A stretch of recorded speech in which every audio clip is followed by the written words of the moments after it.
Hello hello hello hello बच्चा party. तो स्वागत है आपका इस न्यू चैप्टर में जो कि सिविक्स का है, हमारा कॉन्स्टिट्यूशनल डिज़ाइन।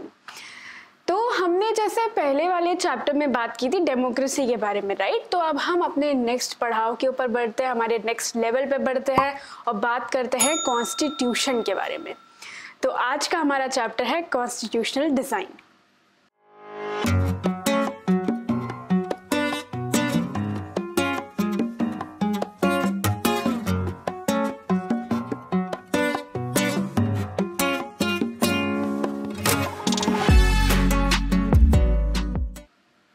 जैसे हमने पहले डेमोक्रेसी में देखा था, हमने जाना पहली बात तो कि डेमोक्रेसी क्या होती है, राइट।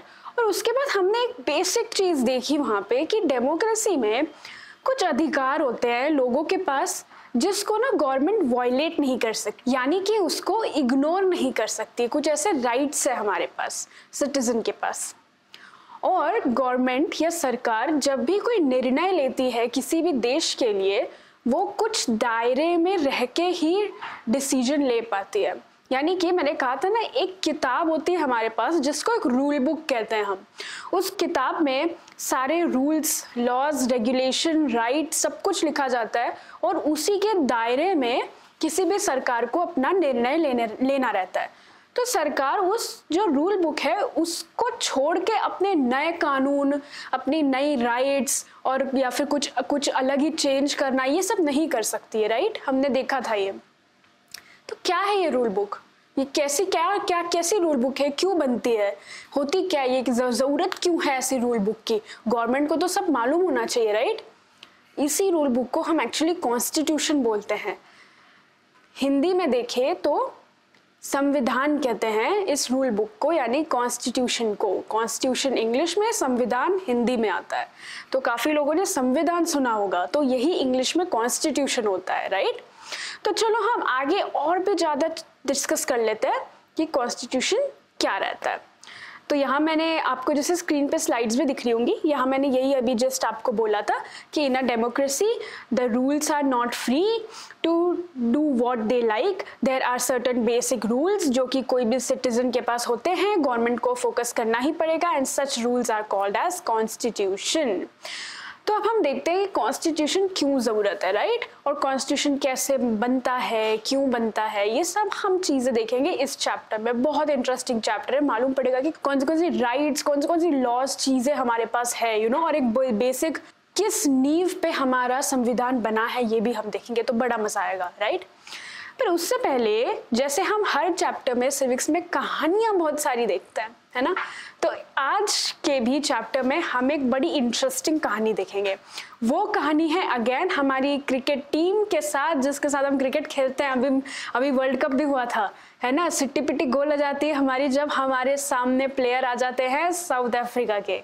तो ये है कहानी साउथ अफ्रीका की। तो चलिए देखते हैं कि साउथ अफ्रीका की कहानी क्या थी, ठीक है। और हम ये भी जानेंगे कि साउथ अफ्रीका को ही क्यों हमने लिया है इस कॉन्स्टिट्यूशन समझने के लिए, किसी और कंट्री को क्यों नहीं लिया। अब सबसे पहली बात तो साउथ अफ्रीका को मैंने हमारी स्लाइड्स में SA करके मेंशन किया है, क्योंकि साउथ अफ्रीका को शॉर्ट में SA बोलते हैं, ठीक है। तो चलिए देखते हैं साउथ अफ्रीका की कहानी क्या थी, कैसे वो डेमोक्रेटिक कॉन्स्टिट्यूशन लेके आए और कैसे वो डेमोक्रेसी में आए।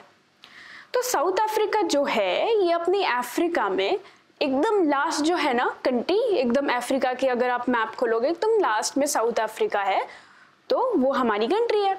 अब वहाँ पे बहुत पहले की बात है, बहुत आराम से राज्य चल रहा था, जैसे इंडियंस रह रहे थे पहले, बहुत पहले की सदियों में, उसी तरीके से साउथ अफ्रीकन्स भी बहुत आराम से रह रहे थे। अच्छा, साउथ अफ्रीका के जो नेटिव लोग हैं वो एक्चुअली ब्लैक्स ही हैं। हमारी जो रेसेस होती है, आपको रेसेस के बारे में पता होगा ना, 4 प्रकार की रेस होती है। एक होते हैं वाइट्स, यानी कि जो वेस्ट के लोग हैं जो एकदम गोरे होते हैं।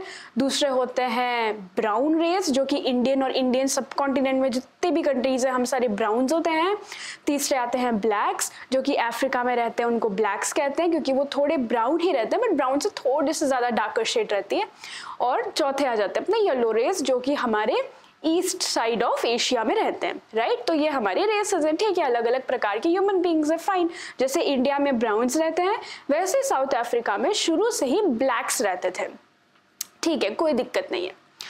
पर हुआ क्या कि बहुत अरसे तक, बहुत लंबे टाइम तक साउथ अफ्रीका के ऊपर यूरोपियंस का राज चल रहा था, यानी कि जितने भी वाइट्स हैं वो वहाँ पे आ गए थे। अब उनको एक्चुअली आज़ाद करने के लिए बहुत बड़ा हाथ था नेल्सन मंडेला का। ये उनके फर्स्ट प्रेसिडेंट भी बने थे बाद में साउथ अफ्रीका के।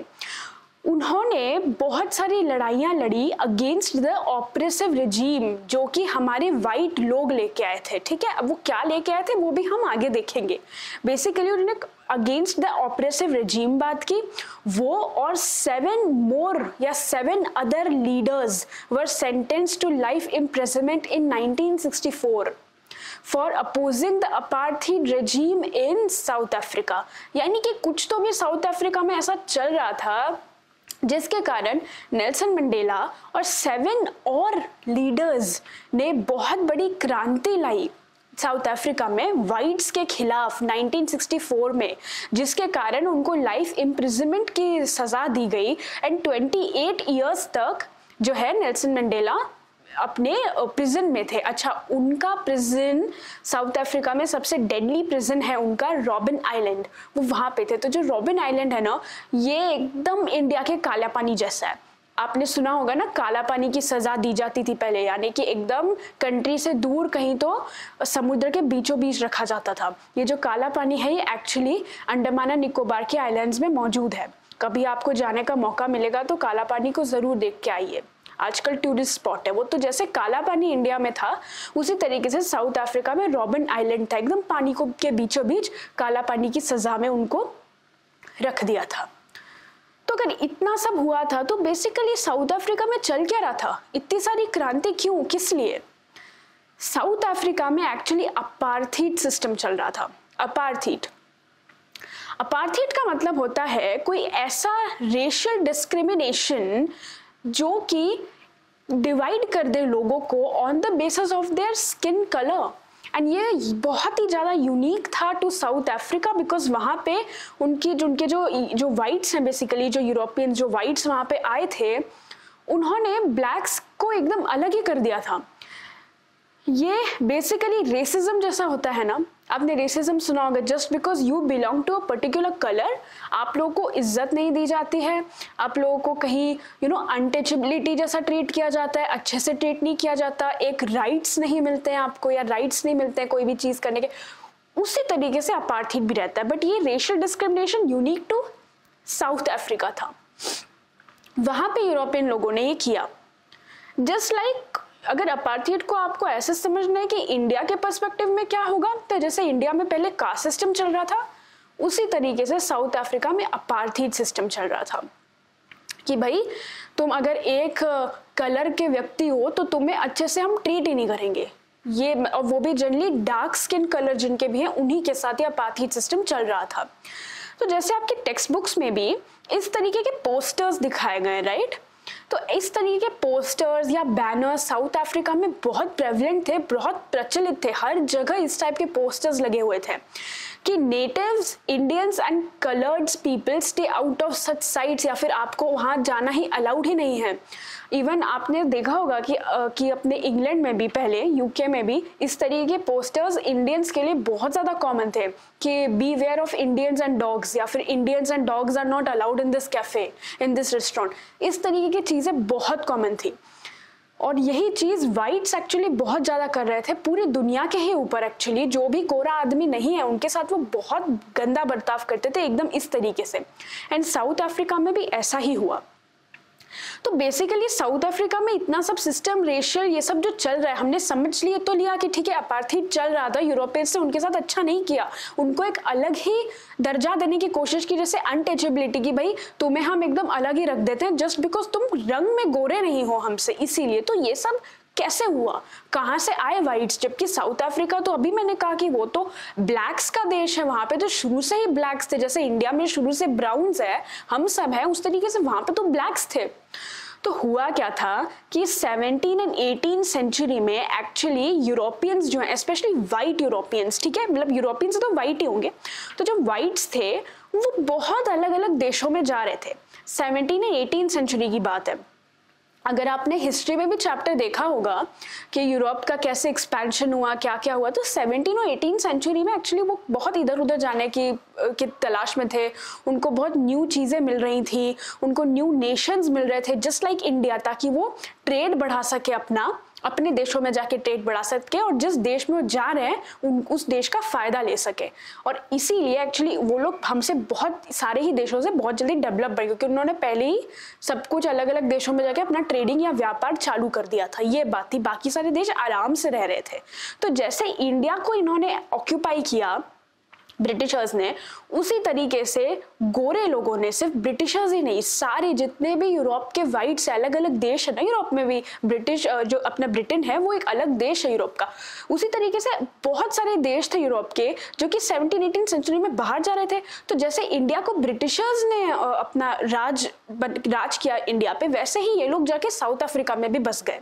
साउथ अफ्रीका भी उनको कैसी कंट्री दिखी जहाँ पे भाई बहुत सारे मिनरल्स हैं, बहुत सारी अच्छी अच्छी चीजें हैं, बहुत सारे गोल्ड है, डायमंड है, मेटल की बहुत सारी वहाँ पे ये है माइंस हैं। तो उन्होंने भी वहाँ पे काफी कुछ अपना प्रोस्पेक्ट देखा और वहाँ पे जाके बस गए इंडिया की तरह। तो वाइट यूरोपियंस जो थे उन्होंने ये अपार्थाइड सिस्टम साउथ अफ्रीका में लगाया। कहाँ लगाया? साउथ अफ्रीका में। किसने लगाया? वाइट यूरोपियंस ने लगाया, ठीक है। लेकिन इंडिया और साउथ अफ्रीका के दोनों के सिनेरियो में एक फर्क है। फर्क यह है कि जैसे इंडिया में अगर आप देखो तो वाइट्स या गोरे लोग यहाँ आके बसे नहीं, वो सिर्फ राज करने आए, वाइस रॉयज थे, अलग अलग राज किया हमारे ऊपर, और वो चले तो जाते थे अपने ही बाद में नेशन में, अपने देश में चले जाते थे। जब भी उनकी पोस्टिंग्स यहाँ पे होती थी उसके बाद वो अपने देश में चले जाते थे। लेकिन साउथ अफ्रीका में ऐसा नहीं था। साउथ अफ्रीका में वो वहां जाके बस गए थे, जो गोरे लोग हैं वो वहां पे जाके बस गए थे। अभी अगर आप क्रिकेट मैच वगैरह फॉलो करते हो, ठीक है, और आपने कभी साउथ अफ्रीका वर्सेस इंडिया वाला जब मैच होता है वो अगर आपने देखा होगा और आपने अगर स्टेडियम को थोड़ा सा भी नोटिस किया होगा ना, अभी रिसेंट भी वर्ल्ड कप हुआ था, अगर आपने थोड़ा भी स्टेडियम को नोटिस किया होगा ना, तो आपने देखा कि साउथ अफ्रीका में व्हाइट्स भी हैं। ब्लैक्स तो है ही स्टेडियम में सपोर्ट के लिए, बट व्हाइट्स भी आते हैं। वो व्हाइट्स एक्चुअली साउथ अफ्रीकन ही हैं, वो वहीं जाके बस गए हैं और आज भी साउथ अफ्रीकन ही कहलाते हैं वो लोग। इवन जो हमारे इलॉन मस्क है वो भी एक्चुअली साउथ अफ्रीकन है, उनका जन्म साउथ अफ्रीका में हुआ है। तो ये जो वहाँ के लोग थे वाइट यूरोपियंस, वो वहाँ पे आके बस गए, लेकिन इंडिया में लोग बसे नहीं। अब वो जैसे ही साउथ अफ्रीका में आके बस गए, पहली बात तो वो वहाँ नॉर्मली रहे नहीं कि भाई चलो हम तुम्हारे देश में आ रहे हैं तो हम तुमसे नीचे रहेंगे। मतलब एक होता है ना कि आप कहीं जा रहे हो, किसी के देश में जा रहे हो, तो आपको उनके लॉज, उनके तौर तरीके फॉलो करने चाहिए। वाइट्स ने एज यूजुअल वैसा नहीं किया। वो वहां गए और उन्होंने उन्हीं देशवासियों के ऊपर अपार्थाइड सिस्टम लगाया, यानी कि एक तो तुम हमारे देश में अलग से आए हो, ऊपर से हमें ही ऐसे ट्रीट कर रहे हो कि भाई तुम तो एकदम अनटचेबल हो, एकदम ही बेकार हो दिखने में, और जस्ट बिकॉज तुम हमारी तरह गोरे नहीं हो तुम्हें हक ही नहीं है किसी भी चीज का। उनके साथ बहुत अत्याचार किए गए। तो जो नेटिव लोग हैं साउथ अफ्रीका के, वो तो ब्लैक ही हैं कलर में। 75% ऑफ पॉपुलेशन साउथ अफ्रीका की ब्लैक्स है, which is 3/4 of the population is black. And blacks के साथ ही कुछ मिक्स्ड लोग भी हैं। जैसे अफ्रीका में भी अगर आप देखोगे तो सिर्फ ब्लैक्स ही नहीं है, एक्चुअली अफ्रीका भी बहुत बड़ा कॉन्टिनेंट है जिसमें अलग अलग देश है, तो उसमें सिर्फ ब्लैक्स ऐसा भी नहीं है, कुछ मिक्स्ड लोग भी मिलेंगे, कुछ थोड़े से गोरे भी मिलेंगे। तो इस तरीके का वहाँ पे सिनेरियो है, जैसा इंडिया में है, हर तरीके के आपको स्किन टोन्स मिलते हैं, वैसे ही अफ्रीका में कुछ मिक्स्ड रेस भी थे और कुछ कलर्ड इंडियंस भी थे, यानी कि इंडियंस भी थे जो वहाँ पे चले गए थे, या तो ब्रिटिशर्स लेके गए होंगे या तो इंडियंस खुद ही चले गए होंगे। तो इस तरीके से वहां पे और भी कलर्स के लोग थे जिनको एज इंफीरियर ट्रीट किया गया, एज इंफीरियर, यानी कि हम वाइट चमड़ी जो है वो सबसे सुपीरियर है, तुम सारे जितने भी हो जो गोरे नहीं हो तुम सब एकदम बेकार हो, एकदम ही यूजलेस हो। इस तरीके से उनको इंफीरियर की कैटेगरी में डाला गया। अब साउथ अफ्रीका में situation basically Europeans versus coloured people हो गई कि भाई जितने भी कलर्ड हैं वहां पे अगर हम भी उस जमाने में जाते ना तो हम सबको भी बहुत गंदे तरीके से ही ट्रीट किया जाता। जस्ट बिकॉज तुम गोरे नहीं हो तो तुम्हें हक ही नहीं है कुछ करने का, ये तो कोई बात ही नहीं होती है। तो सिचुएशन वहां पे यूरोपियंस वर्सेस कलर्ड पीपल की हो गई थी। अपार्थाइड सिस्टम जो है वो बहुत ऑपरेसिव था towards the blacks and obviously other coloured people as well.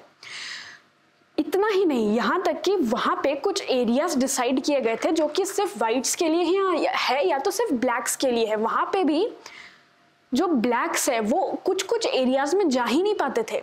मैं आगे दिखाती हूँ, ये देखिए इस टाइप का पोस्टर वापस आपके एनसीईआरटी में दिया है कि सिटी ऑफ डर्बन, राइट, और यहाँ पे बोला है कि under section 37 beach by laws, यहाँ पे बेदिंग एरिया या जितना भी कुछ भी एरिया है it is reserved for the sole use of members of the white race group. ये तो सरेआम रेसिज्म हुआ। मतलब आप सोचो स्थिति कैसे हो गई होगी। मतलब कोई बाहर का गोरा आदमी यहाँ पे आता है अपने देश में, हमारी पब्लिक चीज़ों को इस्तेमाल करता है। पब्लिक चीज़ें मतलब वो किसी की चीज़ नहीं है, वो पब्लिक यूज़ कर सकती है।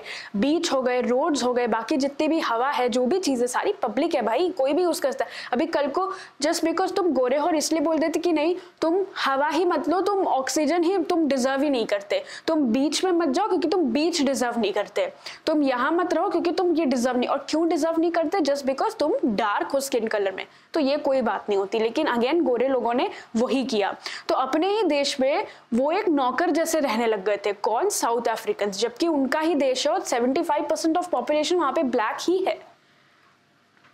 बहुत ज्यादा पार्शलिटी ब्लैक्स ने फेस की। For example non white people had no voting rights. जितने भी ब्लैक्स हैं और जो कलर्ड लोग हैं इंक्लूडिंग इंडियंस एंड ऑल, जो वाइट्स नहीं है, उन लोगों को ना ही कोई वोटिंग अधिकार मिला। जैसे मैंने कहा था वाइट्स वहां पे आके लोकल रूलर्स बन गए थे, यानी कि वो खुद आए और खुद ही वहां पे राज करने लग गए। उन्होंने पूछा ही नहीं किसी को कि भाई तुम मुझे इलेक्ट कर रहे हो कि नहीं। तो यहाँ पे डेमोक्रेसी नाम की तो कोई चीज थी ही नहीं, वोटिंग राइट्स नहीं थे। अगर कल को कोई बोल भी देता कि नहीं मैं इस चीज को स्वीकार नहीं करूंगा, तो उनको ऑब्वियसली उनकी पहली बात तो सुनी नहीं जाती, उसके बाद उनके ऊपर अत्याचार होते, फालतू में प्रिजन में डाल दिया जाता, बिल्कुल सुनी नहीं जाती। और अपने ही देश में, हमारे ही देश में ऐसा हो रहा है, मतलब साउथ अफ्रीका में। इतना ही नहीं, इसके अलावा they could only work in white areas with a permit. यानी कि एक तो उन लोगों ने black area and white area को सेपरेट कर दिया।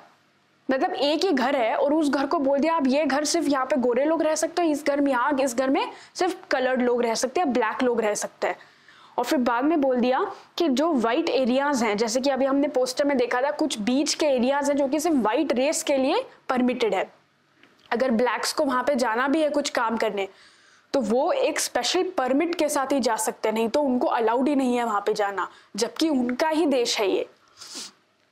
इसके अलावा all public facilities placed were separate for whites and coloured. Blacks could not even visit churches for worship. बताओ वहां पे जो चर्चेस हैं वर्शिप के लिए, प्रेइंग के लिए, वहां पे भी उनको जाना अलाउड नहीं था। And they can't form associations और प्रोटेस्ट अगेंस्ट दिस। वो कुछ एसोसिएशन नहीं बना सकते, इसके खिलाफ मोर्चे नहीं लगा सकते, इसके खिलाफ कुछ बोल नहीं सकते, क्योंकि वो जो है वाइट लोगों के लिए बहुत ही इंफीरियर लोग हैं। देवर सिमिलर टू, जैसे जस्ट लाइक हम नहीं कहते कि तुम्हें तो कुछ अधिकार ही नहीं है, इस तरीके का एकदम उन्होंने सिचुएशन बना दी थी। अब ये सब जो होता है, जब तुम किसी भी लोगों को on the basis of their skin colour या फिर on the basis of their colour अगर तुम सेपरेट कर देते हो, तो इसको हम कहते हैं सेग्रीगेशन। तो वाइट यूरोपियंस ने बेसिकली वहां पे सेग्रीगेशन कर दिया था, वाइट्स का सब अलग, ब्लैक्स का सब ही अलग, और ब्लैक्स में मिक्स्ड रेस भी आ रही थी। अब 1950 तक 1950 तक blacks, coloured and Indians they fought against this apartheid system, यानी कि वो लोग भी शांत नहीं रहे। 1950 तक उन्होंने बहुत ज्यादा लड़ाई की। आप खुद सोचो 17वीं शताब्दी में यूरोपियंस आए थे एंड 1950 में वो उन लोगों ने, मतलब बेसिकली 90s का जो दौर था, तब इन लोगों ने भी फाइट स्टार्ट किया। यानी कितने 300-400 साल तो उन लोगों को ऐसा था कि they were used to this kind of treatment and segregation, कि 400 साल कोई अभी हमारे पे राज करेगा तो फिर हो जाते हैं ना कि हाँ हमें तो अब आदत सी है, तो वैसी हालत हो गई थी। लेकिन फिर भी 1950 तक जो कलर्ड थे उन्होंने फाइट किया against this segregation, racism and apartheid system. Basically they also launched marches and strikes. उसके अलावा the African national Congress which is ANC was the umbrella organization that led the struggle against the policies of segregation। तो जैसे यहाँ पे India में जैसे कांग्रेस का बहुत बड़ा हाथ था फ्रीडम स्ट्रगल और उन सब में, उसी तरीके से हर एक कंट्री के में कोई तो भी एक पार्टी रहती है जिसका बहुत बड़ा हाथ रहता है फ्रीडम दिलवाने में और बाद में कंट्री को आगे बढ़ाने में। तो उसी तरीके से साउथ अफ्रीका जो है, वहाँ पे African national Congress which is ANC उनका बहुत बड़ा हाथ था ये सब फाइट करने में, उनको फ्रीडम स्ट्रगल दिलवाने में, और सारे जितने भी मोर्चे, स्ट्राइक्स या जो भी कुछ निकालना है अगेंस्ट वाइट लोग, तो इस पार्टी का बहुत बड़ा हाथ था वहां पे। इसके आगे क्या हुआ, अब इन्होंने जब इतने बड़े लेवल पे जब चीजें उठाई, जब अपार्थाइड के अगेंस्ट बात की, तो ऑब्वियस है कि पूरा जो वर्ल्ड है वो भी इनके तरफ देखने लग गया कि यहाँ पे क्या चल रहा है। अच्छा, आपके नॉलेज के लिए मैं बता दूं कि सिर्फ ये एक्चुअली बहुत ज़्यादा सीरियस बात थी, क्योंकि साउथ अफ्रीका में इवन प्लेयर्स जो होते थे, जो ब्लैक प्लेयर्स होते थे, they were not even allowed to play cricket, क्योंकि जो वाइट्स थे वो खुद को बहुत ज़्यादा सुपीरियर मानते थे। जेंटलमैन्स गेम की उपाधि दी गई थी पहले क्रिकेट को, तो वो लोग बोलते थे कि जो ब्लैक्स हैं वो जेंटलमैन है ही नहीं और उनको हम अधिकारी नहीं देते क्रिकेट खेलने का। तो इतने बड़े लेवल पे ये बात हो गई थी, और तब भी वर्ल्ड कप्स होते थे और वहाँ पे ब्लैक्स जो है वो अलाउड ही नहीं होते थे खेलने के लिए। आप सोचो कितनी बड़ी बात है, और आप रिप्रेजेंट कर रहे हो साउथ अफ्रीका को, अपनी कंट्री को रिप्रेजेंट कर रहे हो, और हम ही नहीं खेल पाएंगे। तो थोड़ा मतलब सीरियस बात तो थी अपार्थाइड वाला सिस्टम। तो इसके आगे अच्छा है कि इन लोगों ने आवाज़ उठाई। ANC जो है वो भी बहुत बड़ी बढ़ गई, बेसिकली अफ्रीकन नेशनल कांग्रेस जो है वहाँ की, वो भी तादाद में बढ़ गई। ANC grew, voices against this apartheid grew, apartheid के अगेंस्ट जो वॉइस है वो भी बढ़ी। इसके अलावा अब गवर्नमेंट को समझा कि अब they can no longer keep blacks under the rule of repression, यानी कि वो अब ब्लैक्स को अपने अंडर नहीं रख सकते। यहाँ पे मैं वापस याद दिला दूं, रूलर्स जो है वो वाइट्स थे। रूलर्स खुद ब खुद आके वहाँ के लोकल रूलर्स बन गए थे, किसी ने उनको इलेक्ट नहीं किया था, खुद ब खुद आ गए और बोला कि आज मैं तुमको रूल कर दूंगा। इस तरीके से वहाँ पे सिस्टम चल रहा था। अब जितने भी डिस्क्रिमिनेटिंग लॉज थे वाइट्स ब्लैक्स के खिलाफ, वो रिप्लेस कर दिए गए। वहाँ पे पॉलिटिकल पार्टीज, मीडिया और जितना भी ये सब है, इन सब के ऊपर भी बैन लग गया था। न्यूज़ लेटर्स वगैरह सबके ऊपर बैन लग गया था, क्योंकि अगर ये लोग बैन नहीं लगाते, सो कॉल्ड वहाँ के रूलर्स, वाइट रूलर्स अगर बैन नहीं लगाते, तो फिर वहाँ पे वो कहते ना कि और भी ज़्यादा लोग जुड़ जाते अगेंस्ट दिस अपार्थाइड सिस्टम। उनको ये रोकने के लिए मीडिया पे बैन लगा दिया, न्यूज़ लेटर्स पे बैन लगा दिया, पॉलिटिकल पार्टीज नहीं तुम फॉर्म कर सकते। तो इसके ऊपर जो बैन थे वो भी हट गए, क्योंकि लोग बढ़ गए, अपार्थाइड के अगेंस्ट बहुत ज़्यादा बातें होने लग गई। और सिर्फ साउथ अफ्रीका में ही नहीं, बाद में तो पूरा वर्ल्ड इनके ऊपर बोलने लग गया कि आप जो कर रहे हो ये गलत है। गोरे लोगों को बोलने लग गया कि आप जो कर रहे हो वो गलत है। Finally at midnight 26 April 1994, the new national flag of the Republic of South Africa was unfurled, making the era of a newly born democracy in the world।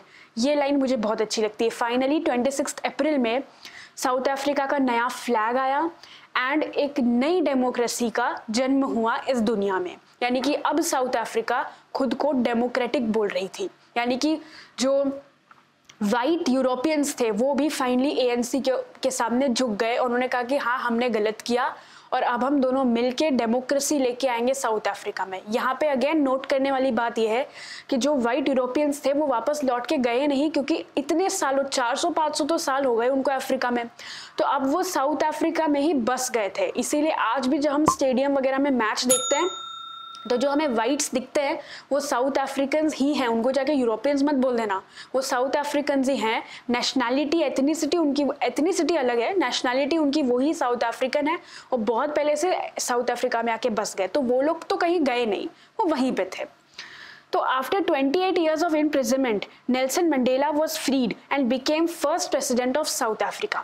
जैसे यहाँ पे महात्मा गांधी जी के बारे में बहुत ज़्यादा चर्चा की जाती है, उनकी भी बहुत बड़ा एक रोल था हमें फ्रीडम दिलवाने में, उसी तरीके से नेल्सन मंडेला जो है उनका बहुत बड़ा रोल था अफ्रीका को फ्रीडम दिलवाने में। उनकी भी जो फिलॉसफीज़ हैं नेल्सन मंडेला की, वो वर्ल्ड में बहुत ज़्यादा पॉपुलर है, फेमस है। जिस तरीके से गांधी की फिलॉसफी है, गांधीनियन फिलॉसफी कहते हैं, उसी तरीके से नेल्सन मंडेला की भी फिलॉसफीज बहुत स्ट्रांग है और सारे ही लोग इनकी रिस्पेक्ट करते हैं।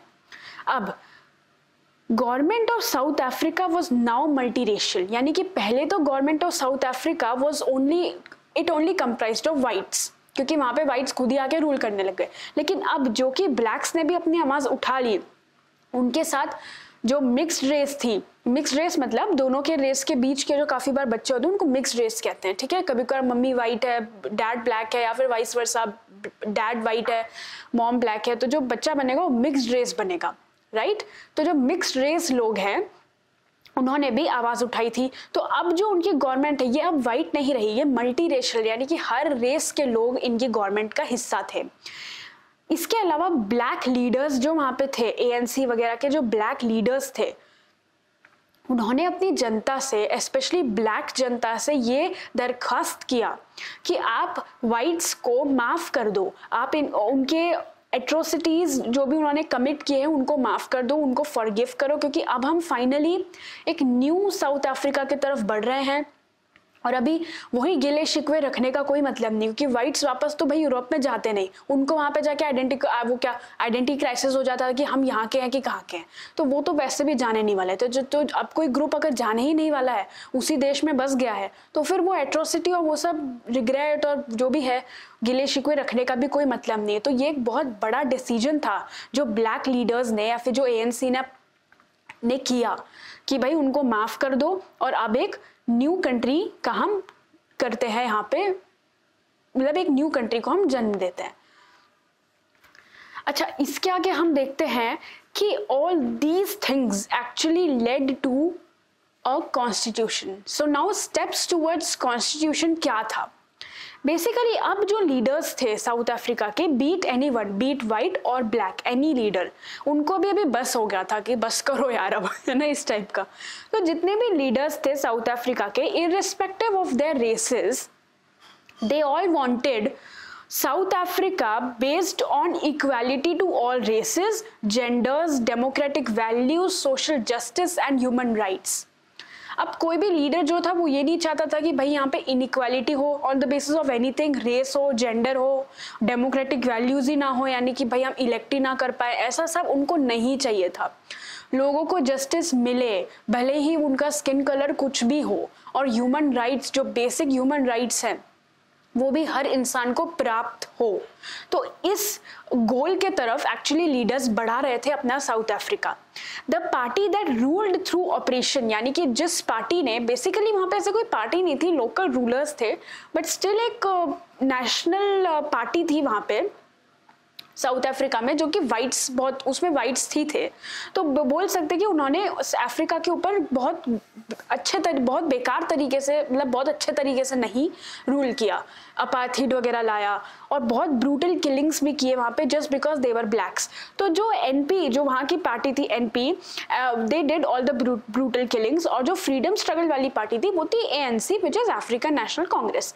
तो बेसिकली यहाँ पे जिसने ऑपरेशन किया लोगों के ऊपर और जो ऑपरेस्ड था उस ऑपरेशन के कारण, वो दोनों ही बैठ के एक टेबल में डिस्कस कर रहे थे कि अब हम कैसे एक नए साउथ अफ्रीका की नींव रखेंगे, जो कि एक बहुत बड़ी बात है basically. So together they decided that in search for a solution, no one should be excluded or treated as a demon. यानी कि to find a solution, इन सारे प्रॉब्लम्स का solution निकालने के लिए हम किसी भी इंसान को exclude नहीं करेंगे और उसको एक राक्षस जैसे ट्रीट नहीं करेंगे जिस तरीके से पहले whites वहां पे blacks को ट्रीट कर रहे थे। Everybody should become a part of the solution. तो ये सब जितनी भी बात की है ये एक्चुअली हमें साउथ अफ्रीका के प्रियम्बल में देखने को मिलता है। तो चलिए देख लेते हैं साउथ अफ्रीका का प्रियम्बल। तो साउथ अफ्रीका का प्रियम्बल कुछ इस तरीके से है। प्रियम्बल बेसिकली कॉन्स्टिट्यूशन का एक फर्स्ट पेज होता है, ऐसा कह सकते हैं। ये एक सार होता है कॉन्स्टिट्यूशन का, यानी कि समरी होती है कि कॉन्स्टिट्यूशन जो है उस कंट्री का वो किस चीज के ऊपर बात कर रहा है, कौन से राइट्स लोगों को दी जा रही है। क्योंकि कॉन्स्टिट्यूशन पढ़ने का तो टाइम इतना नहीं रहता लोगों के पास, तो लोग हमेशा प्रियम्बल पढ़ते हैं, यानी कि पहला पन्ना पढ़ते हैं और उससे लोगों को मालूम चल जाता है कि कॉन्स्टिट्यूशन किस चीज के बारे में बात कर रहा है। तो यहाँ पे साउथ अफ्रीका का है कि we the people of South Africa recognise the injustices of our past, honour those who suffered for the justice and freedom in our land, and बहुत सारी चीजें यहाँ पे प्रियम्बल में लिखी हुई है। तो ये वाला जो साउथ अफ्रीका का प्रियम्बल है ये आप आराम से विस्तार में बैठ के पढ़िए, क्योंकि एक्चुअली बहुत अच्छा है। उसके पीछे मैं रीजन बताती हूँ। क्योंकि till 1994 South Africa was recognised as the most undemocratic country to be ever seen by the world, and after 1994 जैसे ही उन्होंने सारी कॉन्स्टिट्यूशन बना दिया, डेमोक्रेटिक गवर्नमेंट हो गई उनकी, उसके बाद से साउथ अफ्रीका जो है उसको as a model of democracy देखा गया। एंड इनका भी जो कॉन्स्टिट्यूशन है ये one of the best constitution है जो वर्ल्ड ने देखा है। अपना भी बहुत अच्छा है, उसी तरीके से साउथ अफ्रीका का भी बहुत अच्छा है। एंड टुगेदर साउथ अफ्रीकन्स ये चीज प्रॉमिस करते हैं कि together to transform bitter experiences into the building glue for a rainbow nation, यानी कि वो खुद को एक रेनबो नेशन बनाने के लिए एक गोल रखते हैं सारे साउथ अफ्रीकन्स। तो ये जो प्रियम्बल है साउथ अफ्रीका का ये भी बहुत खूबसूरत है, इसको जरूर आप पढ़ना। बट ये सब देखने के बाद भी डाउट तो हमारा गया ही नहीं है। हमारा डाउट यही था कि कॉन्स्टिट्यूशन क्यों चाहिए हमें, सारे रूल्स, ये किताब, ये रूल बुक क्यों चाहिए हमें? ये तो हमने कहानी देख ली, पर उत्तर क्या है? क्यों? Why do we need a constitution? हमें संविधान क्यों चाहिए? तो यहाँ पे अगेन हम समझते हैं साउथ अफ्रीका से। तो साउथ अफ्रीका का जो कॉन्स्टिट्यूशन बनाया जा रहा था, ये जो बना रहे थे, तो क्या बहुत इजी था सब कॉन्स्टिट्यूशन बनाना कि हाँ चलो राइट्स की बात हो रही है, तुम्हारा पक्ष सुन लिया, लिख लिया, ऐसे कॉन्स्टिट्यूशन बनता है? ऐसे तो बिल्कुल भी नहीं बनता है। ऐसे तो कितने सारे लोग हैं कंट्री में जो बात करते हैं। तो जैसे इंडिया में बहुत ज़्यादा डिफिकल्ट था कॉन्स्टिट्यूशन बनाने में, क्यों? इसका रीज़न तो सभी लोग जानते हैं। यहाँ पे अलग अलग रिलीजन है, अलग स्टेट्स हैं, उन स्टेट्स की अलग कल्चर है, अलग रीजन के अलग कल्चर है, अलग भाषाएं हैं, अलग तौर तरीके हैं लोगों के रहने के, सहने के, जो भी करने के। तो इन सब के कारण इंडिया का भी कॉन्स्टिट्यूशन बनाना बहुत डिफिकल्ट था। और वैसा ही सेम था कंडीशन, सिमिलर था, सेम नहीं कह सकते, सिमिलर कंडीशन था साउथ अफ्रीका की भी। इसीलिए हमें चैप्टर में साउथ अफ्रीका की कहानी है और किसी कंट्री की नहीं है, क्योंकि साउथ अफ्रीका ने जो जो चीजें फेस की, काइंड ऑफ सिमिलर चीजें इंडिया ने भी फेस की। इसीलिए काइंड ऑफ कहते हैं अरे भाई तुमने भी ये किया, हमने भी ऐसा ही फेस किया। तो उस तरीके का भाईचारा भी है हम दोनों कंट्रीज के बीच। तो इसीलिए हम देखते हैं कि साउथ अफ्रीका में भी क्यों जरूरत थी कॉन्स्टिट्यूशन की। जैसे ही ये समझ जाएगा तो फिर समझ जाएगा इंडिया में क्यों जरूरत पड़ी इस कॉन्स्टिट्यूशन की। किसी भी देश में कॉन्स्टिट्यूशन की जरूरत ही क्यों रहती है। तो जैसे साउथ अफ्रीका में भी the oppressor and the oppressed were planning to live as equals, it was not easy to trust each other. खुद सोचो ना, अगर कोई आपको बुली कर रहा है, सपोज कोई कर रहा है, वैसे तो अगर कोई कर रहा है तो आपको कंप्लेंट दर्ज करनी चाहिए, क्योंकि राइट है, कोई बुली नहीं कर सकता फालतू में, ठीक है। तो अगर आपको कोई बुली कर रहा है और बाद में जो बुली हो रहा है ये दोनों ही एक दिन बोलते हैं कि नहीं हम दोनों बराबर है और हम दोनों बराबर में जिएंगे, कैसे पॉसिबल है? जो बुली कर रहा है वो हमेशा ही जिसको बुली किया जा रहा है उसको हमसे नीचे ही देखेगा, और जो बुली हो रहा है वो हमेशा खुद को ऐसे सोचेगा कि नहीं मैं तो शायद इस लायक ही नहीं हूँ, वो मुझसे ऊपर है। यही तो बात होती है, खुद ह्यूमन साइकोलॉजी है ये। तो ये ना हो, इसीलिए कुछ चीजें हमने इंश्योर की, उन साउथ अफ्रीकन से कुछ चीजें इंश्योर की। सबसे पहले ब्लैक्स जो थे वो वहां मेजोरिटी में थे। Black majority were eager to ensure that the democratic principle of majority rule was not compromised, यानी कि डेमोक्रेसी में मेजोरिटी जो बोलती है उन्हीं की सुनी जाती है, ये कॉम्प्रोमाइज नहीं होगा। जैसे व्हाइट्स ने ये चीज कॉम्प्रोमाइज की, व्हाइट्स खुद ही का चलाते थे, इवन दो वो कितने कम थे नंबर में, इतने से व्हाइट्स थे और पूरी कंट्री को उन्होंने रूल कर दिया, इतने सारे ब्लैक्स थे, हो नहीं पाया कुछ। तो ऐसे मेजोरिटी रूल जो है वो अब कॉम्प्रोमाइज नहीं होगा। They wanted substantial social and economic rights, हमें भी सब्सटेंशियल और इकोनॉमिक राइट्स मिलने चाहिए जैसे व्हाइट्स को मिल रहे हैं। White majority was eager to protect its privileges in property. Actually white लोग वहां बसे क्योंकि उनके पास बहुत सारे प्रिविलेजेस थे। ये जो पूरी मेटल्स, गोल्ड, डायमंड सब कुछ वहां पे है साउथ अफ्रीका में। अफ्रीकन लैंड बहुत ज्यादा फर्टाइल है इन सब चीजों के लिए, तो उन लोगों को वो सब प्रिविलेजेस उनके छोड़ने नहीं थे। उनको अपना घर नहीं छोड़ना था, उनको अपना लैंड नहीं छोड़ना था वहां पे। साउथ अफ्रीका में तो वो जाके बहुत अमीर हो गए थे, वापस कहीं अपने देश में चाहते, इतने से कबूतर खाने में रहते वापस जाके। तो ये सब उनको छोड़ना नहीं था। तो फाइनली क्या हुआ? Finally both the parties agree to a compromise. तो अब देखते हैं क्या कॉम्प्रोमाइज के ऊपर एग्री किया गया।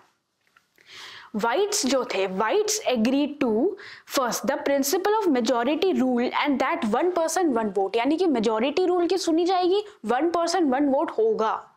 उसके बाद accepted basic rights of the poor and the workers, जो बेसिक राइट्स है पुअर के और वर्कर्स के वो भी सुने जाएंगे। ऐसा नहीं कि बस रिच की सुनी जाएगी और व्हाइट्स की सुनी जाएगी, ये अब नहीं चलेगा।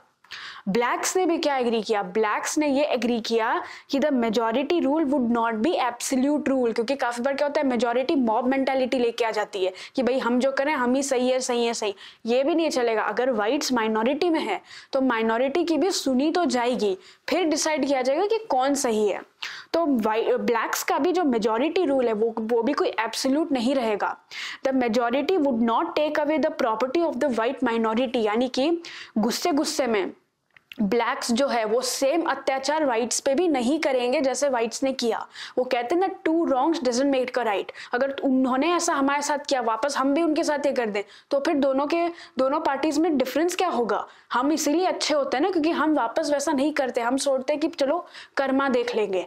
उसी तरीके से इनकी भी विचारधारा वैसी ही थी, तो इन्होंने भी यही सोचा कि हम उनकी प्रॉपर्टी या उनको वैसा नहीं ट्रीट करेंगे जैसे व्हाइट्स ने हमारे साथ ट्रीट किया।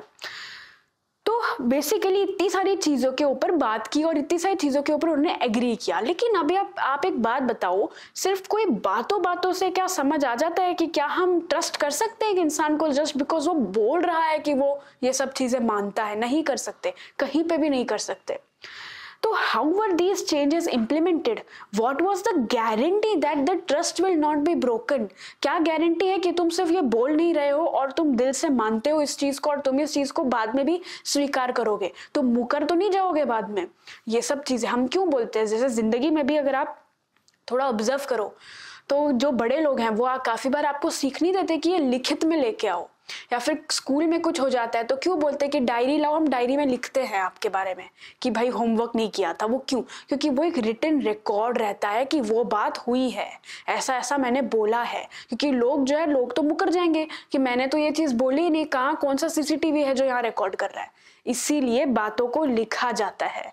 इसीलिए the only way to build and maintain a trust in such a situation is to write down some values और rules of the game that everyone would abide to, यानी कि इसलिए रूल्स लिखा करो ताकि सिर्फ ये बात करने की बात नहीं है, कोई मुकर नहीं सकता बाद में।